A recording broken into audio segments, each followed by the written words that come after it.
Both have been fantastic, actually. Royal Challengers Bangalore, they looked after me very well when I was, when I played there, and the same thing. I just felt at home since I got into to Deccan and Hyderabad. It just felt like the people were excited about the start of this new Deccan side that I was part of, and I feel like every place I go, really, anywhere in India, I've been treated as if it's my own home, and the people are very welcoming, so I really enjoy it. You can't say that. I mean, we've got fantastic players that replace them, Cameron White's, unbelievable player, Dan Christian, Daniel Harris, myself, the pros, if you're talking about that. I mean, even the Indian guys, the local Indian guys have brought their own weight. It's just cricket, sometimes you come up and you play against a good team like Chennai last night, and they outdid us, they outplayed us in all departments.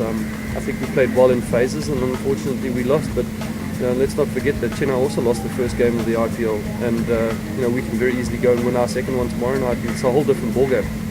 It's tough. It depends on conditions. It also depends on who's up for it for the day. You get anybody from Malinga who bowls unbelievably great at death, and if he gets it wrong and bowls a couple full tosses instead of Yorkers, he can travel the distance. So it's difficult. But I suppose the guys that have done well over the years is probably your Kiran Pollards, your Malingas, your big death hitters.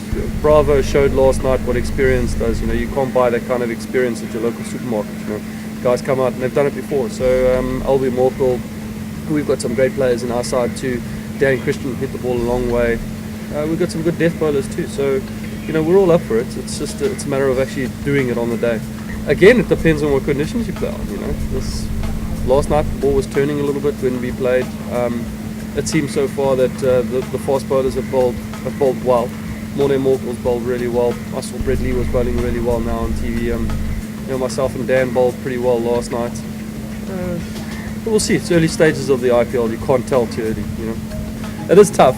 If you're playing all formats of the game, it is difficult. I suppose I'm part of a really good setup back home with Proteas, where our management makes sure that we get good rest in between, we get good time off. For example, I haven't played a 2020 game for South Africa in 2 years. So it's fantastic to get that time off. Sometimes a weekend off to refresh the body and the mind is a lot better than actually having to run out and play a game. So it depends on which team you're with and how they handle your fast bowlers, but I think we've got things right in South Africa. I can't speak for the other countries. There's a load, aren't there? Guys that are really bowling well at the moment are probably like a Vernon Philander. He's really stepped up to the mark, and he's just bowling unbelievably well. I think Morne Morkel's bowling well, and Lonabo Totobe is the #1 ODI bowler in the world. You don't just get those rankings for nothing.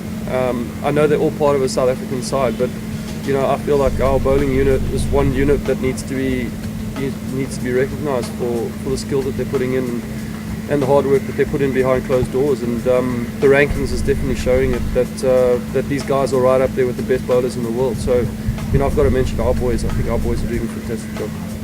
Again, I suppose it depends on the conditions that you're playing in. Someone like a Virendra Sehwag in Indian conditions is unbelievably difficult to bowl to. But then when you play against him in South Africa or Australia, it's a whole different ball game. So it really depends on who you play against. I think you're all-round good players. In the longer format is where you really know when you test it. So guys that can bat long distances, Jar Callis, Raul Dravid, was an unbelievable player too.